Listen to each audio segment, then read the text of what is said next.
All right, it's recording. Hey everyone.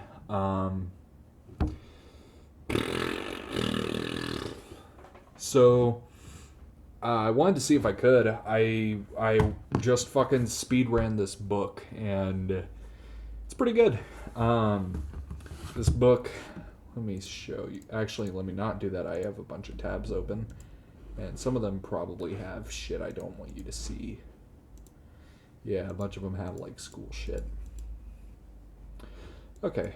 Uh, so if I can get the fucking goober to open. So we have this boy right here. This is the book I read. Banned books, informal notes on some books banned for various reasons at various times and in varying places by Lyon Haight. I specifically read the second edition. She kept this actively updated. It looks like from 1930, I believe, 5 up until like sometime in the 70s, I think, or maybe later. 70s is the latest I could find. But I specifically have this version. It looks to be like the most common version, the second edition from 1954. And I copped this at college library, which is pretty cool. I had never like actually checked a book out from the library, which is fucking embarrassing as an English minor. But yeah, better time to no better time to start than the present or whatever. But yeah, it's a pretty fucking good book. It's interesting. It seems like it. I read it as kind of a response to McCarthyism and all that shit. Even though the first edition came out in the like 1930, I think 5. I think, let me see. Yeah, 1935 was the first edition. It looks like. Yeah, published in 1935. So, the way this book is set up, there's a little foreword from Haight, and yeah, it's a foreword from her, an introduction from Morris Ernst, which is a funny name, but they have like a pretty short introduction, like 15 pages, something like that, and it's like the fucking the tiny baby ass print where you can read a whole fucking page in like 2 seconds, like this type, you know, and it the second editions both the preface and then I'll before I get into this, I'm gonna talk about what the book actually how it's structured. So you get the introduction from Morris, you get the introduction from Anne, and then you get 118 fucking pages of just listing banned books, which is fucking crazy. There's so fucking many. There's so fucking many, and most of this video is gonna be me kind of summarizing it because there's so fucking many. It's 120 fucking pages, and this was 70 years ago, so this is nowhere close to being like an omnibus of shit, you know?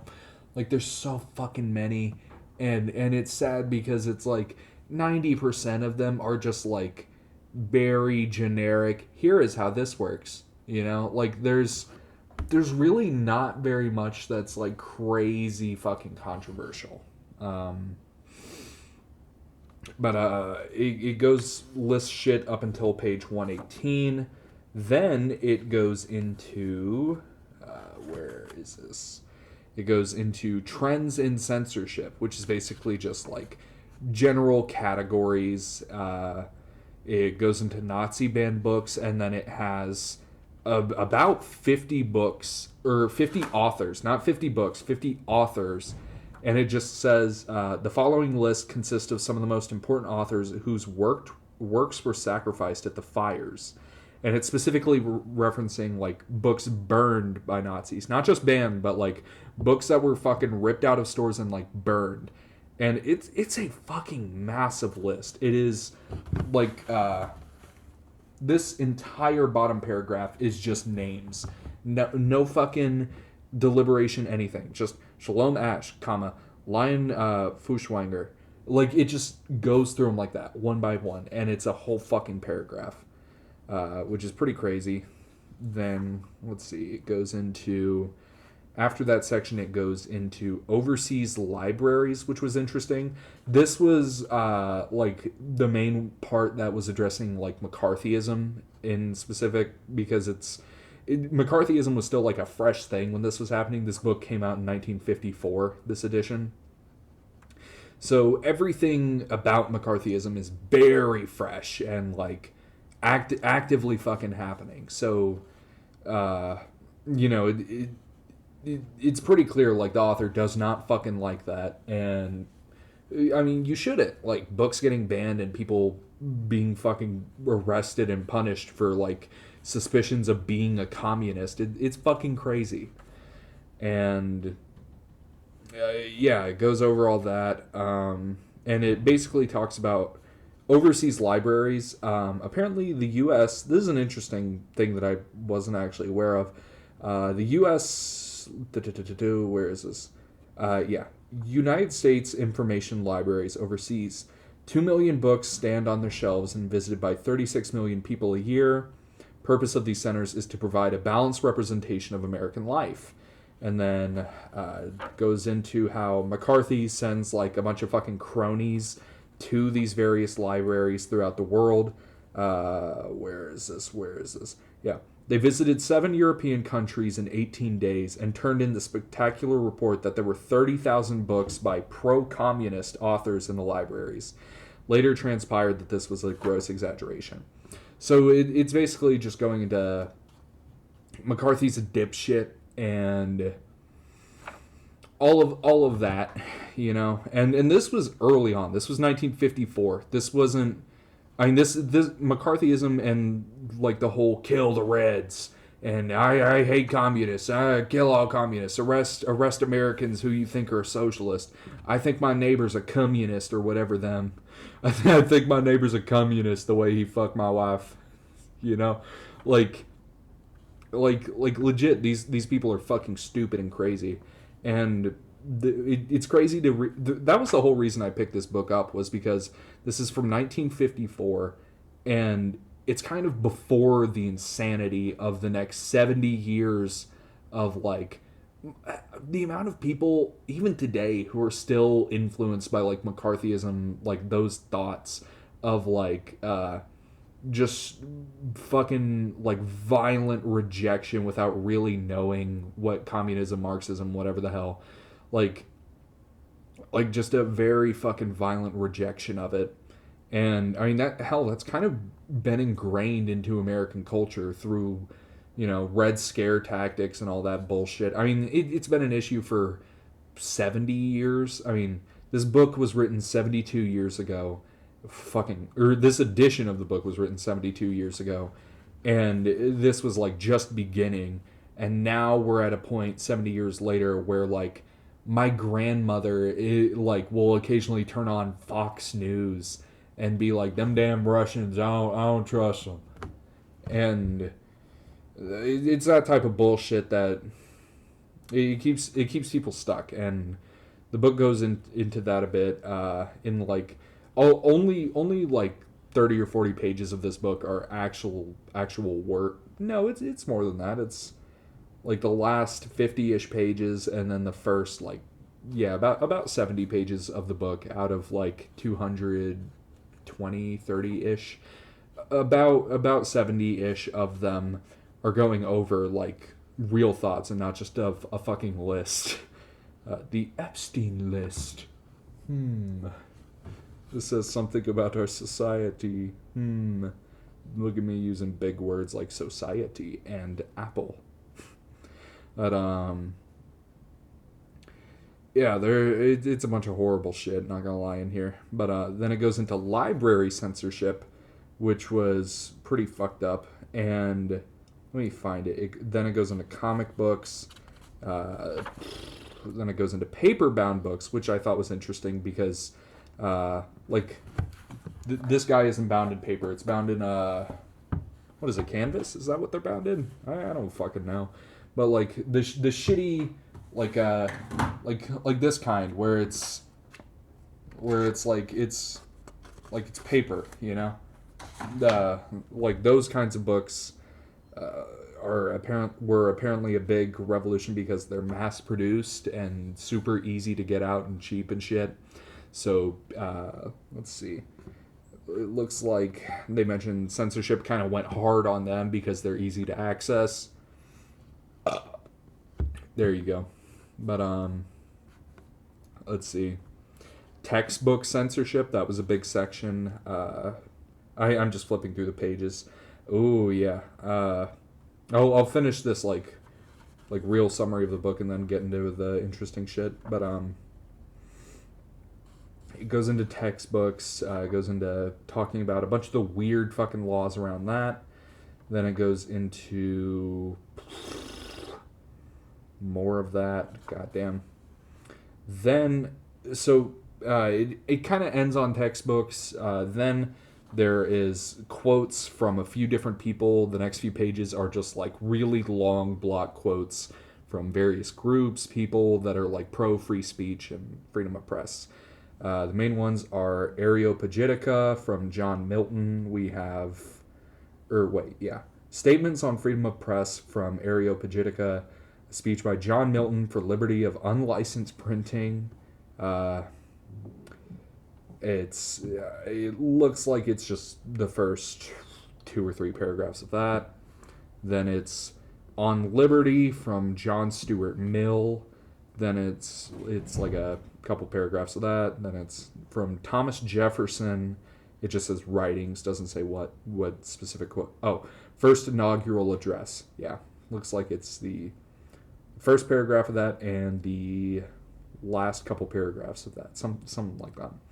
Then it's from amendments to the Constitution, Article 1, and it's just the whole First Amendment. Then it's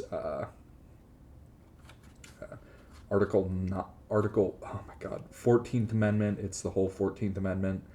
Then it's the Library Bill of Rights, which I did not know was a thing. Library Bill of Rights adopted by Council of ALA at Atlantic City on June 18th, 1948.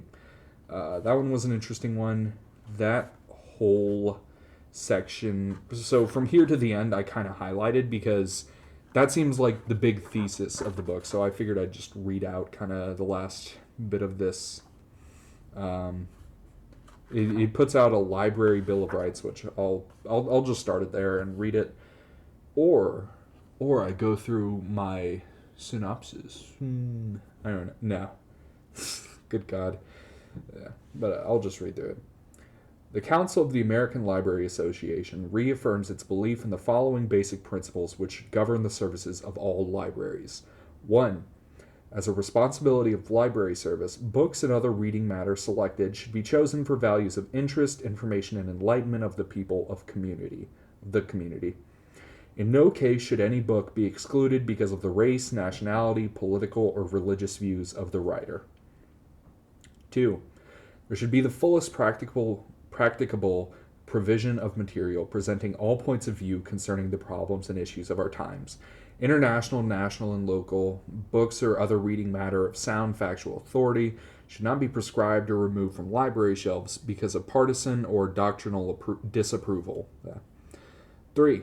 Censorship of books urged or practiced by volunteer arbiters of morals or political opinion or by organizations that would establish a coercive concept of Americanism must be challenged by libraries in maintenance of their responsibility to provide public information and enlightenment through the printed word. 4. Libraries should enlist the cooperation of allied groups in the fields of science, education, and of book publishing in resisting all abridgment of the free access to ideas and full freedom of expression that are the tradition and heritage of Americans. 5. As an institution of education for democratic living, the library should welcome the use of its meeting rooms for socially useful and cultural activities and discussion of current public questions. Such meeting places should be available on equal terms to all groups in the community, regardless of the beliefs and affiliations of their members. By official action of the Council on February 3rd, 1951, The Library Bill of Rights shall be interpreted to apply to all materials and media of communication used or collected by libraries. The President's letter, and then that's the end of that, and now it's to the President's letter on intellectual freedom to the ALA meeting in annual convention in Los Angeles, 1953. And here we go. The White House, Washington, D.C., June 24th, 1953. Dear Dr. Downs, thank you for your letter of June 15th. I'm glad to know of the annual conference of the American Library Association convening this week, and of the spirit of conscientious citizenship ruling its deliberations. Our librarians serve the precious liberties of our nation: freedom of inquiry, freedom of the spoken and written word, freedom of exchange of ideas. Upon these clear principles, democracy depends for its very life, for they are the great resources of knowledge and enlightenment. And knowledge, full, unfettered knowledge of its own heritage, of freedom's enemies, and of the whole world of men and ideas, this knowledge is a free people's surest strength. Oh my god, my dipshit fucking neighbors are just running down the hall screaming, fucking screaming in Mandarin. And like, it'd probably be worse if they were screaming in English, because then I'd be like zoned out and zoned into their words instead of just hearing loud noises. But it's like, fuck you, man, please shut up. Like, I'm recording a YouTube video and I talk pretty fucking loud. The gain is down by 10 decibels, so like the audio you hear is half as loud as I talk in real life. So, you know, I'm no fucking model citizen for that shit, but it's like, please shut the fuck up, you know? God. But, where was I? God damn it. Oh, yeah. And knowledge, full, unfettered knowledge of its own heritage, of freedom's enemies, and of the whole world of men and ideas, this knowledge is a free people's surest strength. The converse is just as surely true. A democracy smugly disdainful of new ideas would be a sick democracy. A democracy chronically fearful of new ideas would be a dying democracy. For all these reasons, we must in these times be intelligently alert not only to the fanatic cunning of communist conspiracy, but also to the grave dangers in meeting fanaticism with ignorance. For in order to fight totalitarians who exploit the ways of freedom to serve their own ends, there are some zealots who, with more wrath than wisdom, would adopt a strangely unintelligent course. They would try to defend freedom by denying freedom's friends the opportunity of studying communism in its entirety, its plausibilities, its falsities, its weaknesses. But we know that freedom cannot be served by the devices of the tyrant, as it is an ancient truth that freedom cannot be legislated into existence. So it is no less obvious that freedom cannot be censored into existence. And any who act as if freedom's defenses are to be found in suppression and suspicion and fear confess a doctrine that is alien to America. The libraries of America are and must remain the homes of free, inquiring minds. To them, our citizens of all ages and races, of all creeds and political persuasions, must ever be able to turn with clear confidence that there can be... Oh my god, these fucking people won't shut the fuck up. Good god, they've slammed their door like 4 fucking times. I fucking hate these people. I hate living in this stupid goddamn dorm. I'm paying so much money to live here, by the way. I'm paying so much money for college, and it's fucking miserable. Like, don't get me wrong, I love it. I don't regret it, but it's just... you bust your ass all fucking day, and then you come home to some retarded fucking idiot. This fucking guy in this dorm next to me, let me tell you, like, he's an alright dude, I think. I don't know. I've never had a conversation with him, but every time I go over, door wide open, weird for the amount of times he slams it every fucking day, but he sitting there wide open, floor full of fucking dirty clothes, dirty underwear, just fucking chilling out, just door open, you can just see his fucking nut holders just sitting in the floor. Fucking massive, big ass piles of shit in there. Like, the dude has a crazy amount of shit in his dorm, by the way. Like, literally from like wall to wall. These dorms are like 12 foot by 12 foot. I would say probably like 12 foot by like 8 or 9 foot of it, just full of random bullshit. like weird boxes of food and shit. Like a lot of boxes, a lot of like containers, a lot of just weird fucking shit. Uh, and he's just in and out all day, fucking screaming. He has the dorm to himself, but he's louder than the two in the dorm over there. I don't know what the fuck the guy's doing, but like, you know,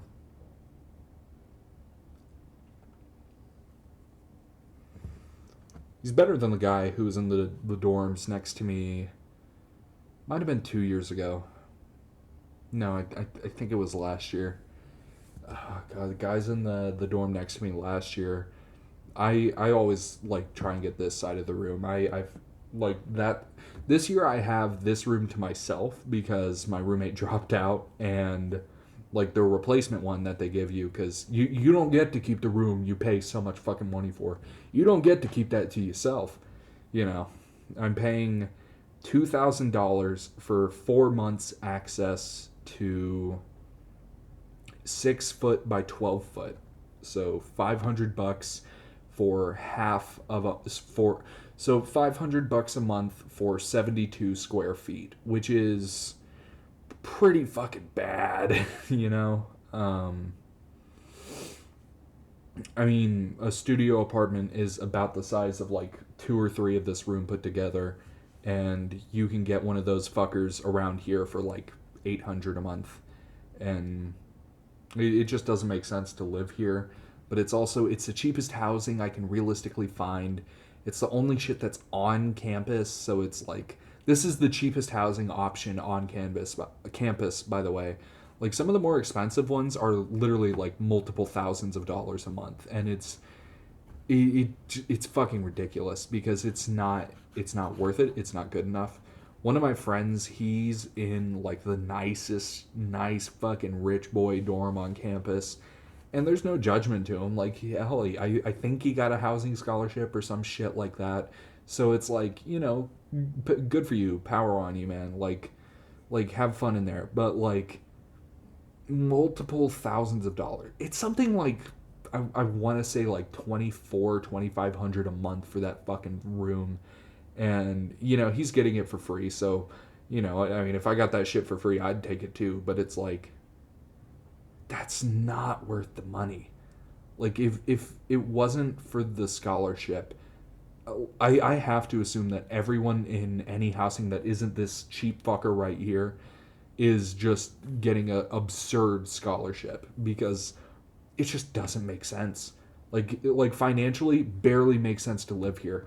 I think I would, like, you can always do the thing of like, oh well, I'm just gonna sleep in a sleeping bag and fucking pay $20 a month to shower at the Y, and it's like, fuck you, dipshit. But it's like, be realistic. But it's also, there's really just no better option. Like, you have the fake ones like that, or like if I really wanted to push it, one of my friends, she had like shittiest apartment in town. It was $200 a month, and there were like naked crackheads would chase her to her door sometimes. And she told me about that one. That one was fucking crazy. She like went home to her dorm one night after, in band camp we had like long ass days, get out about 9 or 10 p.m.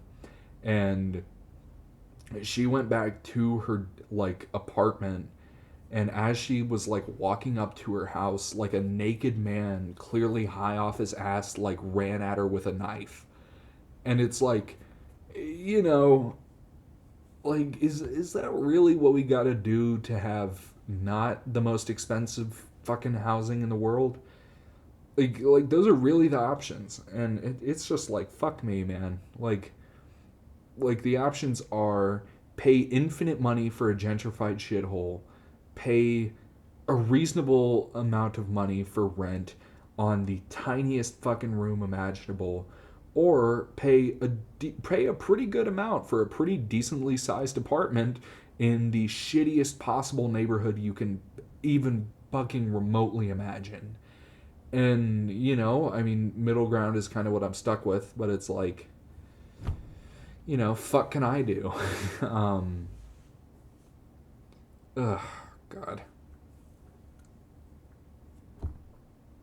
And also, in this isn't on this guy, but it's like I've just been in sensory hell for like a month because I'm burnt out as shit and tired. But doing shit like this, like reading and hobbies and shit, I mean, it helps me calm down and get past all the bullshit in my life. But it's like, fuck me, man, you know.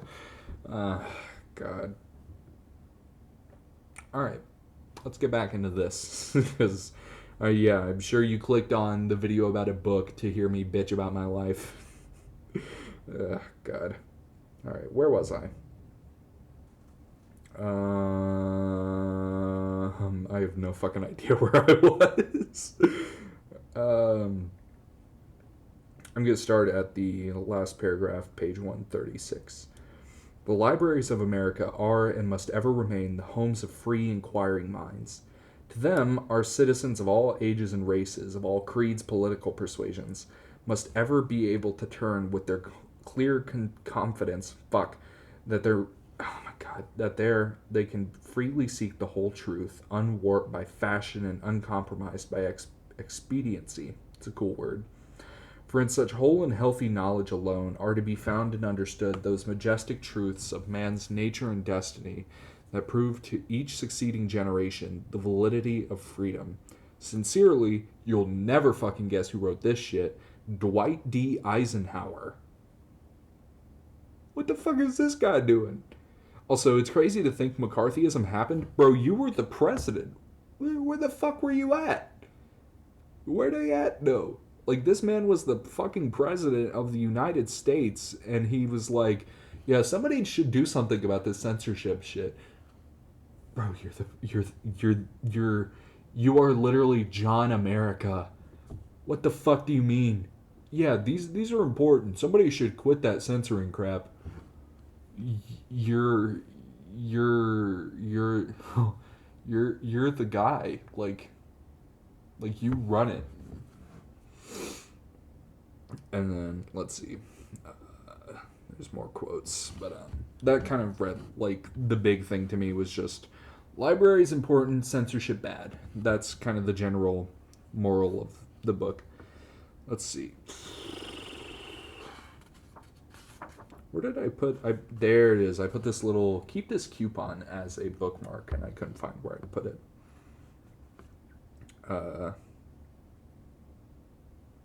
Yeah, here we go. This is, I feel like, the most important quote that defines the entire book.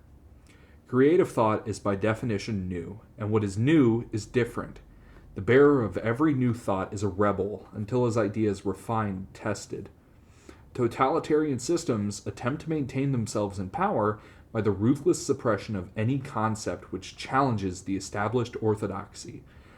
The power of a democratic system to adapt to change is vastly strengthened by the freedom of its citizens to choose widely from among conflicting opinions offered freely to them.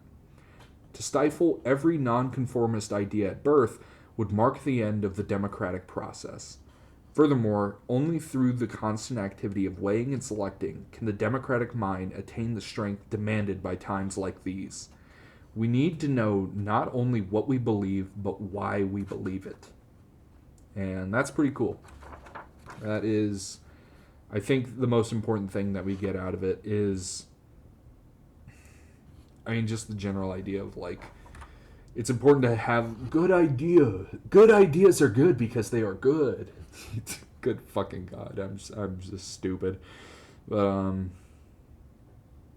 God. To me, that was the most important thing that comes out of it is, you know, ideas get repressed. That's nothing new. I mean, the book goes from 387 BC is like the big marker they put on the box. That's like, this is the oldest one. But I mean,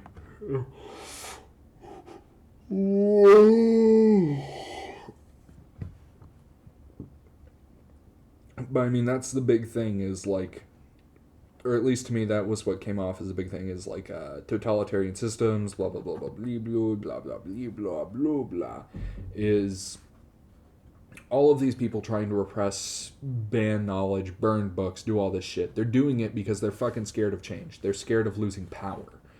And I like that. I like that it can be boiled down that much. I like that their ideas, ideas can be offensive because they can bring change. Like that's kind of the whole idea or that's the big takeaway of the book is ideas bring change because they're new. When something new happens, that means it changes. The status quo changes.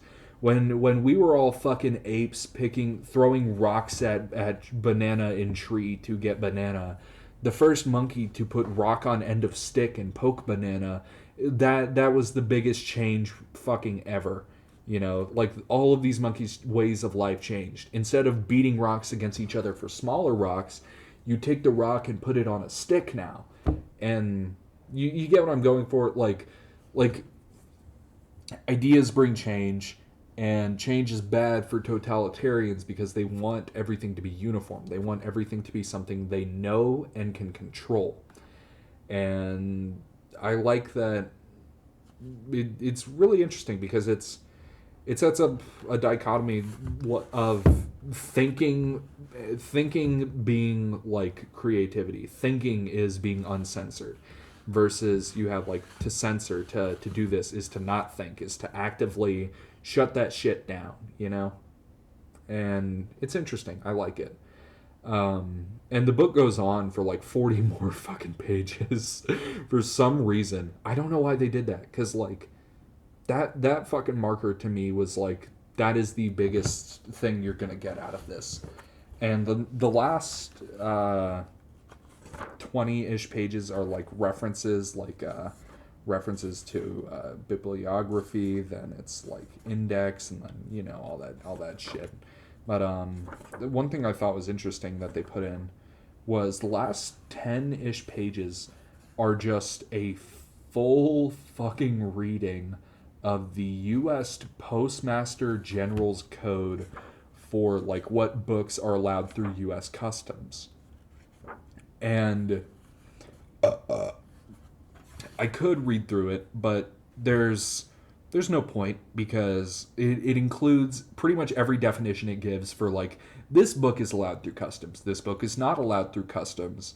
Literally every single definition, it either uses vague words that are impossible to define or are like entirely subjective, like obscene, fucking, what's it called? I don't even remember the fucking words. My brain is on X Games mode right now. But like, yeah, obscene books, fucking like, let me find this.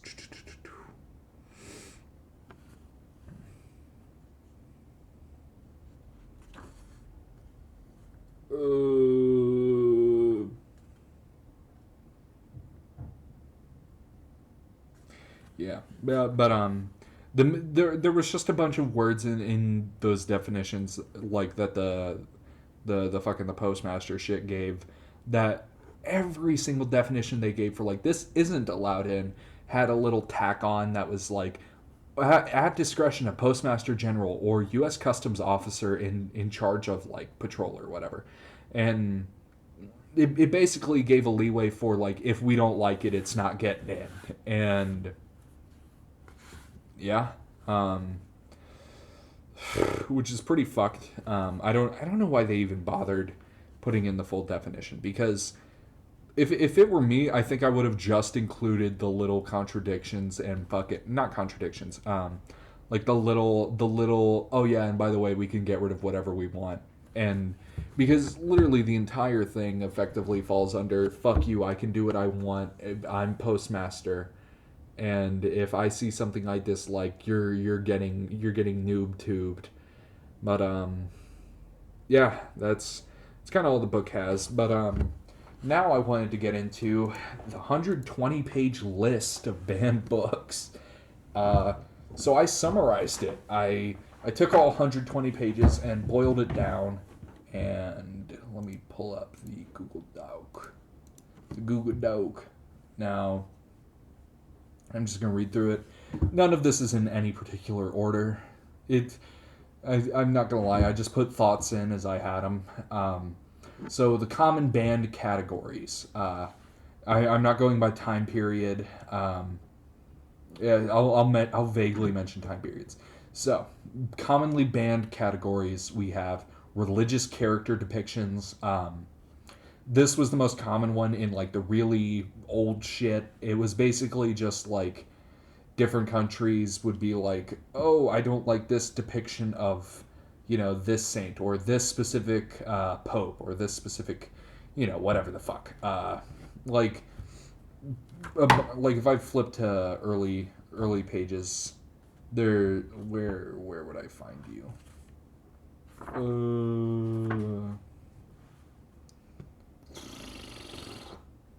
Yeah, here we go.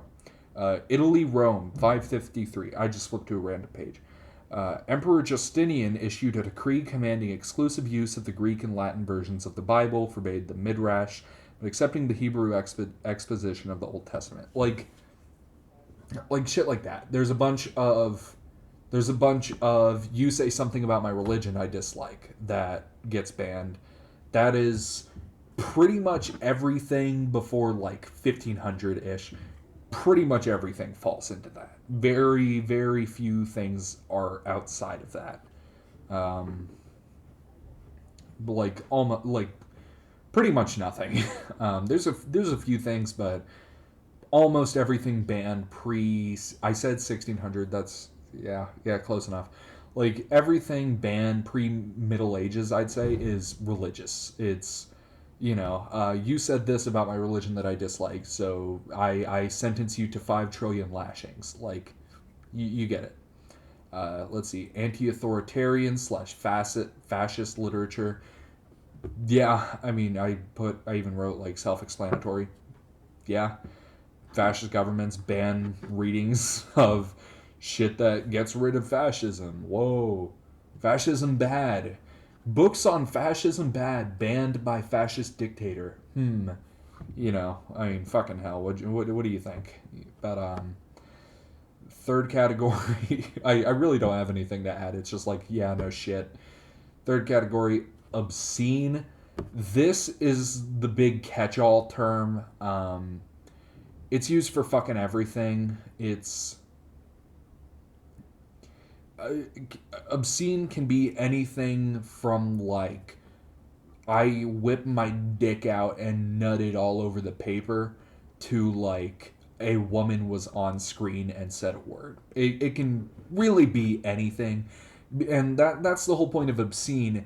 It's subjective. Like a 1400s guy would have seen your ankle and fucking detonated, but like a dude in like there's some fucking like like German tribesman from like 2500 BC who's chilling out butt naked with a spear and he don't give a fuck, like it varies. Obscenity varies over time, and because of that, it's basically just popular vote. Your thing is bad, or not popular vote, but like popular belief in power. So, we like in the U.S. Right now, a conservative shithead government is in power, and hopefully that changes pretty soon. Hopefully, good God. But like, that's not a opinion of like a pretty fucking big chunk of citizens. So it's you get what I mean. Like, the people in power decide all this shit. This is almost never a vote by the people. This is damn near always the top couple percent or like the top ruling fuckers. Whatever they believe is bad is what's gonna fall into obscene. And there's so many subcategories, and that's why I put feminist lit and scientific lit like after that, was because both of those are kind of subcategories into obscene. All of this falls into obscenity, really. I can hear like a weird fucking alarm right now. I don't know if it's an ambulance or what. Never heard it before. Sounds fucked up. But feminist lit. So that one seems to be the most common new one, at least in the time of this book. In particular, this was the big one mentioned with like U.S. Customs. Was anything describing abortion, birth control, or really any feminist reading was kind of controlled by U.S. Customs, and it looks like there were individual actions by like individual cities' police departments to like get rid of feminist literature, and that seems to be most common in the U.S. Just going off of this book, um, yeah. But most of those were like got under the obscene category, you know. Um, Scientific, those those kind of fell into two groups. We had the Vatican doesn't like Copernicus, and they think the sun revolves around the Earth, and a bunch of people got killed because of that. Galileo was the main one, and a few other authors at that time who like agreed with him also got punished for that shit. That was the main one. Was like, if you don't like Copernicus, we're gonna fucking kill you. And then you have the second in the scientific category is just Charles Darwin and evolution. And if you live in America, you've heard that dumb shit. You've heard the fucking PragerU shitty video that's like, how did we come from ape? We don't do that. Like, just shut the fuck up. That's 90% of the things with like people with like these banned books is if you don't agree with something, just fucking turn around and walk away from it. Like, you don't have to ban it. I don't think Charles Darwin's right. I don't think feminism is right. I don't think anti-fascism is right. Like, okay, fuck off. I don't know. I don't know. Do something else then. But and I forgot to put in this category, but kind of with the anti-authoritarian is also just the anti-political figure, or not even political figure, but just anti like specific person in power is like a bunch of the books, like a pretty big chunk of them were banned for like, oh, this book is a specific response to this person's idea, or this king's way of ruling, or this government's way of running shit, and those fuckers get banned a lot. That was a pretty big category too. I think I mean that's you're never gonna get all of them, uh, but oh yeah, to elaborate some more on obscenity evolves a lot, and pretty much whatever people dislike gets thrown in there. But also thrown into there is just a lot like deeply horny or emotional shit. Like anything sexual gets thrown in there. That's the only seemingly constant with obscenity is yo dick out, and also whatever the beliefs of the time are. Um, yeah. Then let's see, common offender countries. This was a weird one to see. Um, so after I wrote this category like 2/3 of the way into the list, and I tried to do them ranked by like the number of banned books, but I don't think it was accurate. One quick thing to mention: the author Lyon Haight is a woman from New York, so a bunch of the things mentioned are specifically in the U.S. and specifically places in New York. So, I'm assuming that number is probably a little bit higher than like she probably doesn't have all the numbers. Like if she lived in the number, I put the Vatican number one, but if like she lived at number two, Italy, then she'd probably put that shit even higher because she knows all the local trauma and shit. Like she's probably biased because of her location against. Like she mentions a couple of specific groups we'll get into in a bit. She mentions specific shit really often. But you get what I'm saying. Common offender countries. The Vatican and Italy. these two have been pretty much interchangeable. The Vatican effectively is Italy, you know. But, these two are by a fucking massive margin the biggest offenders. A bunch of things were banned by the Vatican slash popes, various popes, various fucking religious leaders in the Catholic Church, the Catholic Church as a whole entity, the country of Italy during Mussolini's rule. Like, so much shit has been banned by Italy over the course of like a fucking millennia. We're talking about of Italy banning shit. Italy has the most banned by far. I think if I understood like the note the section with the notes is literally titled informal notes, so it's like the way some of it is listed, it doesn't quite give a conclusive like banned on this date, unbanned on this date, you know. So if I read all of it right, I believe Italy has like the most active shit banned, which is fucking crazy. And this is as of 72 years ago. So that's not good, you know. Let's see, Franco regime in Spain. It seemed like they had the most. It seemed like they had some of the most like book burning outside of Germany, like Nazi Germany. Um, it seemed like Franco regime in Spain, they had a fucking massive uptick in bans, book bans and book burnings. Um, yeah, pretty crazy. Pretty much all of them were done in like early 50s and late 40s. To be fair, this book was 54, 55, something like that. So it's like, you know, I mean, they ran out of history at that point. So who fucking knows what happened after that. But it seems like a big uptick around the time this book came out. At number 4, I put the U.S. Customs just for the U.S. because they're the big representative of book banning in the U.S. is the customs. Not many outright book bans. Book bans are weird. It doesn't seem like there's very much. It seems like at the time of this book, the only big common federal bans were a couple of weird acts on McCarthyism shit, but nothing like all consuming in the way the others have been. Just a bunch of weird, widespread, like small weird shit, you know? Oh wait.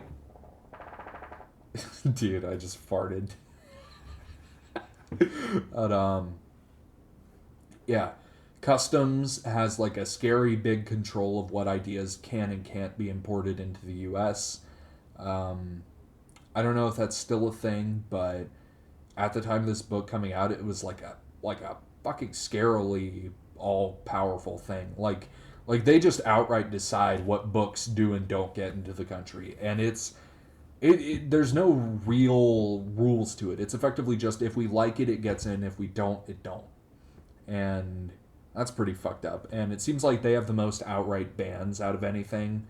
Um, she's from America though, so she probably has like more knowledge on the subject in the U.S. and especially pre-internet where you're able to look up and kind of not fully course correct for those biases because of shit like language discrepancies and shit like that where it's like I googled this in German and I get 1,000 results. I Google it in English and I get one. You know, like you can't fully course correct for that type of knowledge gap, but it's like at this time you fucking definitely couldn't. But so I'm imagining that like outside of the U.S. because probably about a third of what is mentioned in this book is just U.S. customs, and like what I'm trying to get is like it's not really clear how much of other countries she actually like fully gets. You know it's weird, but I think you get what I'm going at. Number 5, we have Imperial Russia. Specifically, Nicholas the First and Nicholas the Second banned a lot of books. Like, fucking crazy. Weird amount. Like, you don't think of Imperial Russia as, like, the big evil regime.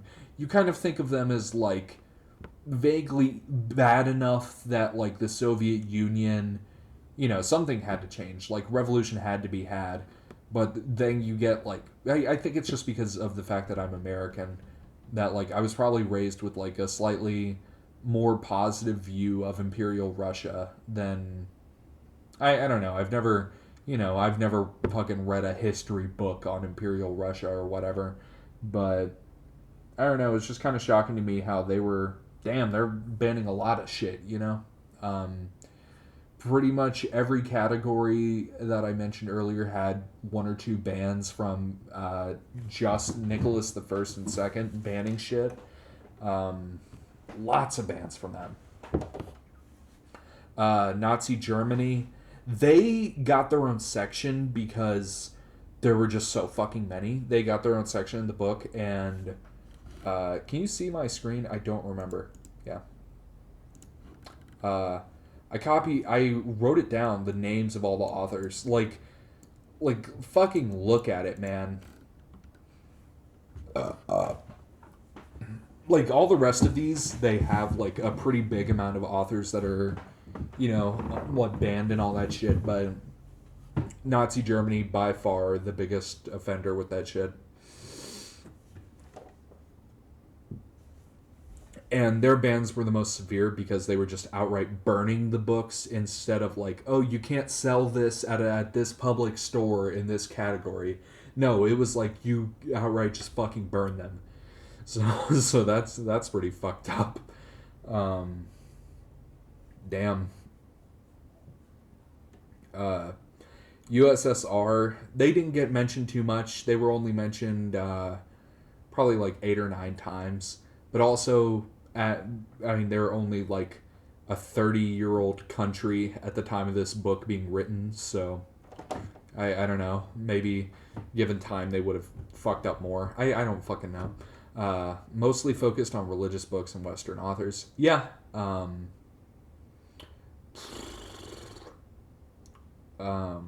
They outright banned most religious books. There was an interesting one I saw that was like example I saw in here, where it was like they had a children's book that mentioned it was like some type of prayers or something like that, and they had to correct reprint like 1 million copies because someone accidentally capitalized the word God, and they didn't like that for something. I don't know.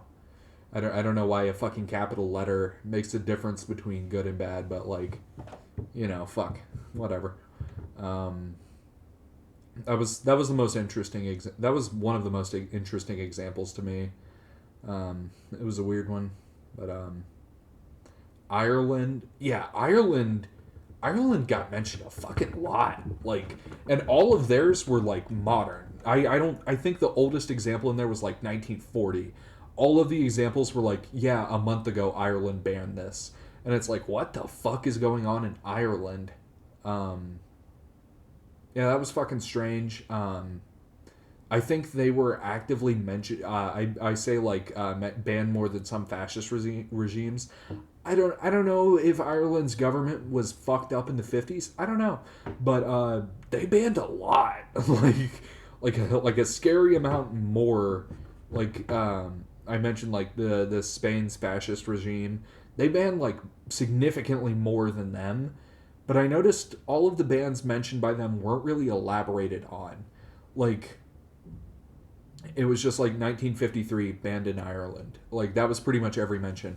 But in the Spain examples, it's all like books set to fire by Franco regime. It's like more specific, in depth examples. So that might be something to look into with Ireland banning books. I don't know if that's like a big thing there. I don't fucking know. But yeah, that was yeah. I even wrote like not really sure what that's about.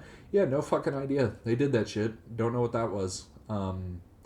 China gets mentioned, I think, twice, and it was both times. It was they mentioned like pre-revolutionary. What is it? Nationalist China? I think that's what the name of it was before. I don't fucking remember, but they mentioned them, and they banned communist thought, and then after the revolution, they banned anti-communist there you go. And they only banned like 3 or 4 books though, something like that. So yeah, there you go. And since I'm from the U.S., I put all of the big things, and because the author's from the U.S., I put all of the big U.S. mentions in their own little spot. U.S. Customs, by far the biggest villain of this fucking book. Oh my god, U.S. Customs absolutely fucking hates freedom. Um, two, yeah. So the fourth spot, I wrote varying state and federal laws. Yeah, I put that because there's just a bunch of weird, disparate, like, this city has, like, their police captain screams at a random editor, or this state tries to outlaw some shit, or you get what I mean. There didn't seem to be too much on a federal level other than the McCarthy shit that we'll get to in a minute. But, the two, like, big offenders that are, like, organized were that were mentioned were the New York Society for the Suppression of Vice and the National Organization of Decent Literature, which both seem to serve as kind of like focus groups, or like, at least in modern terms, like focus groups, interest groups that would actively hunt down books that they viewed as, whatever you want to fucking call it. And I mean, hell, you get the plot. Like, these two did not like freedom and did not like books. So, fuck you, I guess. But both of those evil. New York Society for Suppression of Vice, in particular, they were big on going on shit for obscenity. Like, they would fucking chase shit down and be like, this is obscene, So, there you go. There's some big takeaways. Yeah. So there's about 100 authors mentioned or so. It's about 100, or probably more, because 120 pages. There's some, yeah, it's about 100 authors. 130 or 40 maybe, something like that. But of the 100 authors, about 10 of them won Nobel Prizes. A bunch of them were like, pretty much all of them were pretty recognizable names, and the ones that weren't were like mostly British authors, and I don't know much about British lit, so maybe if I did British lit more, then I'd know all of them. I don't know. But there were a bunch of really, really popular names in there. William Faulkner, fucking Rudyard Kipling. Those are just two off the top of my head because I'm that good. Jack London for Call of the Wild got fucking banned. Bunch of crazy shit. You get the idea. Bro, I mean, skipping ahead a bit, like, even just in the Nazi ones, and this is one country alone, look at all these, like, recognizable names. Karl Marx, Sigmund Freud, Helen Keller. Fucking Helen Keller, of all people, got burned in the Nazi burnings. Jack London, Ernest Hemingway, fucking Trotsky, Lenin, Stalin. Those ones are kind of weird since the Nazis were allied with the Russians for a bit. Wild. Fucking, oh my god. Mendelssohn, that was wild to me. God. Just a bunch of really fucking well-known authors and books and shit. Oh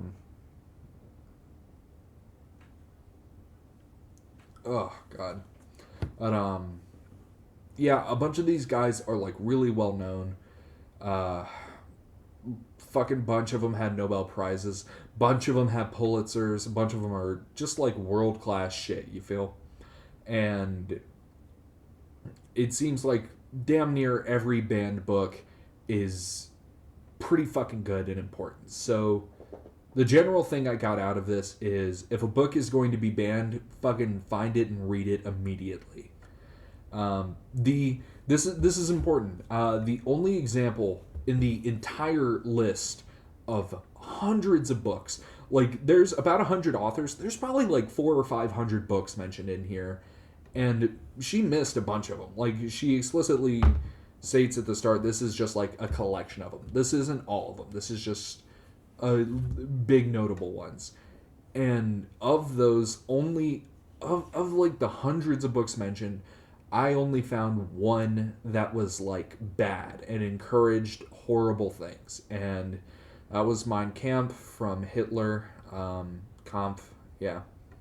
Which, I mean, that one was obvious. The guy killed 100 million people. No shit, they don't want his ideas proliferated. Like, he's fucking Hitler. Like, of course, he is banned. Like, it's, you know, you can, I don't know. It's a weird argument because it's censorship is a really weird slippery slope because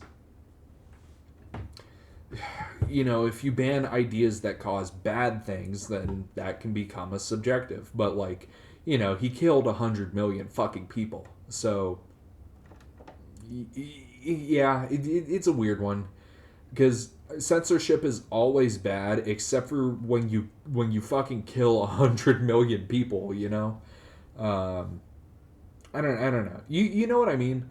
It's a tough line because if you censor one book, you're gonna censor them all. But also, come on, it's fucking weird. I don't know. Let me know. What do you think is the ethics of this? Because the objectively the correct answer for all of us is obviously get this fucking book off the shelves. But it's how long until it becomes get this book from a guy who instead of killing 100 million people just robbed a Kroger, and then eventually get this book from this guy who is ugly, and then you get what I mean, slippery slope. And 100 million people, it's a fucking tall slope, and it'd be hard to get down it, but it's you would eventually, and you get what I mean. Another one that I found was interesting was before McCarthyism, we had this guy Boudler, Boudler, I don't know, and apparently he hated books so much and banned so many books and revised so many books that to expurgate, which is revise, is another word for that at this time is to Baudlerize. So that guy, I thought that was funny. Yes, this book is Baudlerized because this guy fucking did that shit so much. Yeah.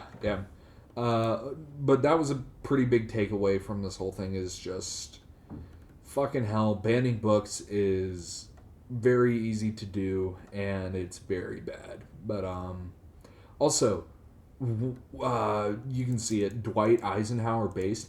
Yeah, we read the thing from him earlier, but also it seems like Dwight Eisenhower was like a weirdly prolific protector of books and shit. Read this. This is also a quote from the book. I didn't feel like typing it all out, so I copied it from this image. Don't join the book burners. Don't think you're going to conceal faults by concealing evidence that they ever existed. Don't be afraid to go in your library and read every book, as long as any document does not offend our own ideas of decency. That should be the only censorship. I disagree. There should be none.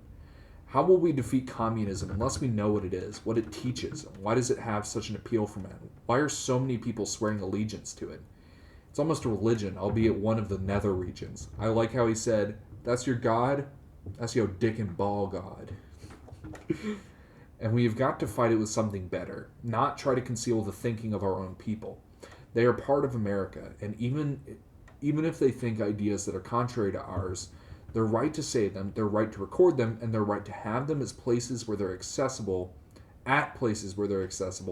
to others is unquestioned, or it's not America. Or it's not America. Dwight D. Eisenhower. Yeah, I thought that was a good quote.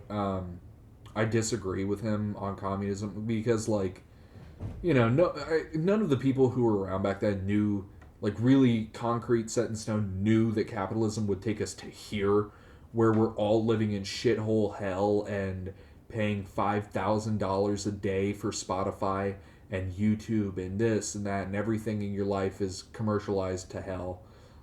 Nobody knew it would get here, so I think I disagree with him on that. I also disagree with him on the idea of decency because it's subjective.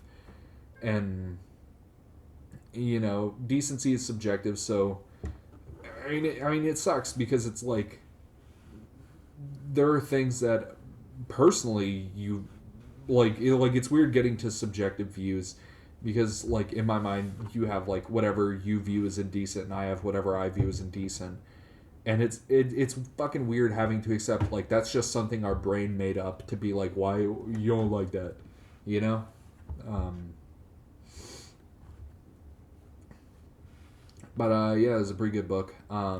This was the another big one. These should have been higher up, but this one was just fucking crazy, and this was crazy enough because it was the biggest state thing that was crazy. State legislature of Alabama tried to make this law in the same year this book was fucking written in 1953. So like a year or two before. Can you hear my neighbors fucking like in the hallway screaming like retards? Good God.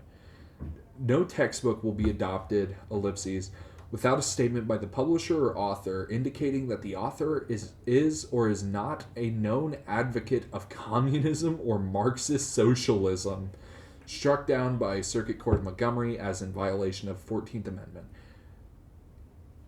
Fucking crazy. They think about it. They wanted your media, and this is 1953, so like books are still pretty much the common media. They wanted all of your media to say this is a communist. Like, it's so fucking funny. Oh my God, that's funny. But fucking wacky, man. Then we have another quote from Dwight, because apparently Dwight's a fucking goat. I had no idea, because I shouldn't be surprised, because at one point I had like a super long political conversation with my grandmother because I was kind of interested. I was just like, so what was it like?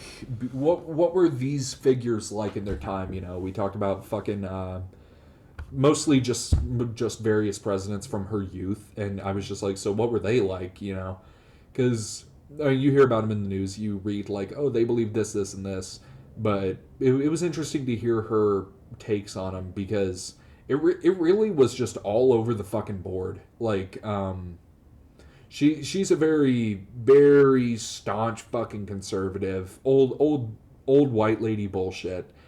And it was interesting to hear how of the presidents that were Democrats, she was mostly happy with like the progressive ones. Like, I think she said her favorite one was probably JFK, and she would have been like 13 or 14 when he was president and like actively doing shit. And I don't know, it was interesting to hear from her and like what she thought at the time.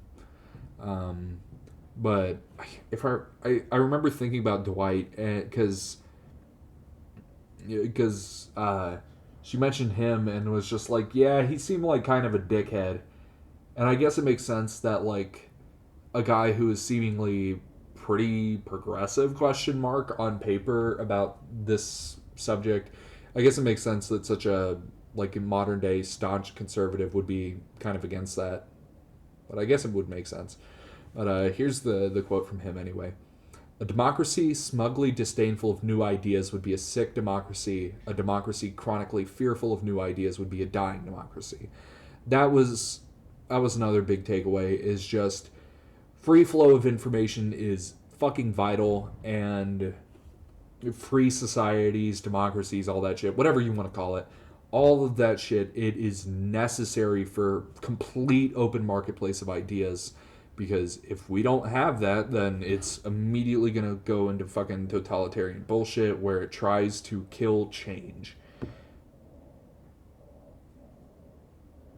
There's some weird fucking noise going on right now, and I can't for the life of me tell what it is. I don't know.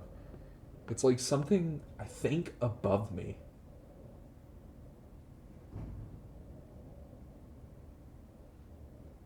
I think it's a guy in the room above me, like, dragging a desk, maybe? I have no fucking idea. Weird noise, but, yeah, that's all I got. Hope you liked it. So yeah, that was an hour summary of a book I fucking cleared in a day and a half. How long did it take to read that fucking book, actually? I picked it up from the library Monday at a little bit after 9, probably. I picked it up, and I also, the main reason ow, god damn it. I got, like, jump scared by 2 pennies. Penny! But, I picked up 2 books on literary criticism. Directions in Literary Criticism from Weintraub and Young. And also this big fucker right here, John Hopkins' Guide to Literary Theory and Criticism. Picked both of these up for the class so I could work on them, just for references, you feel me?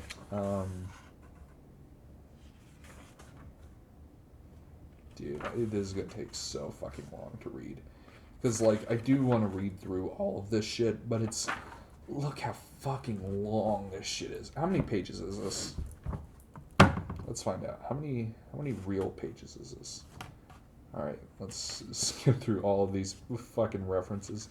Holy shit, 50 fucking pages of references. Oh my god. Oh.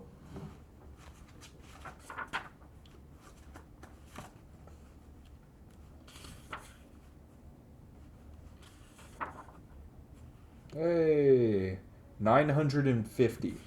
Yeah, I'm not making it through this shit. I have a month, and I don't need all of it. I do kind of want to speed run through all of it and see if I can, because it's fucking dense. I mean, look at this fucking thing. Like, that's a full fucking book right there if I've ever seen one.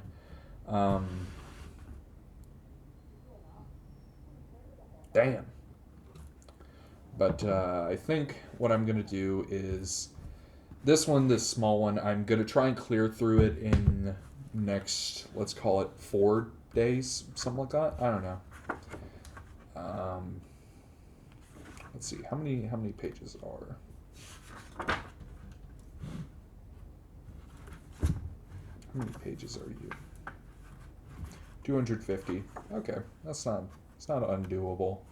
We can clear through this in probably 250 pages. This is dense shit too, so if I fucking ram through it at max speed like I did that book, I can get through it in... I can realistically clear about 50 pages a night. If I fucking push it, I could do like 70, but that'd be miserable. I think I can realistically push 50 a night. And anything above that, and it's like to the point where it's just fucking unintelligible, you know? But yeah, that's gonna be the goal for the next readings and shit. Now I get to go turn this fucker in. I'm not going to turn it in until... I'm going to turn in all 3 on the due date. I think it's the April 1st or 2nd. Oh, I farted again. Hell yeah. Let's see. Let's check my email, because I think that... Hang on a moment while we sign you out. Shout out fucking Outlook. It's so fucking annoying trying to use, like...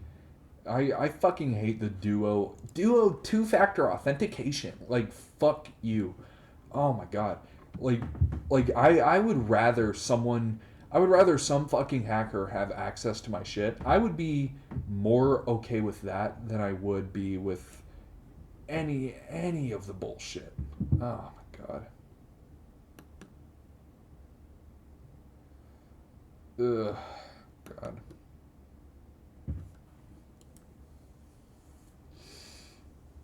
Hang on, let me see if I can find this fucking library form. Yeah, it's just gone. Okay, cool. Deleted items, maybe? Yeah, checkouts. Call your library. Ah, fuck. Ah, it's a common enough name.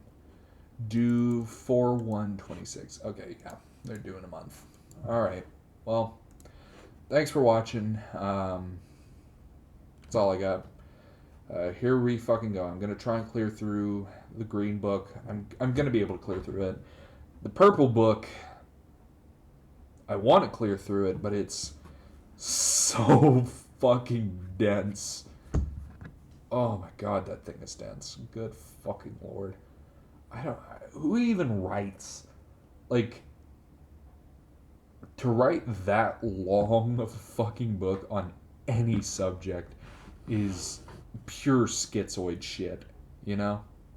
But and it's like gonna be rough instructional shit too, so it's gonna take me fucking forever to get through it. But yeah, that's all I got. Thanks for watching. Bye.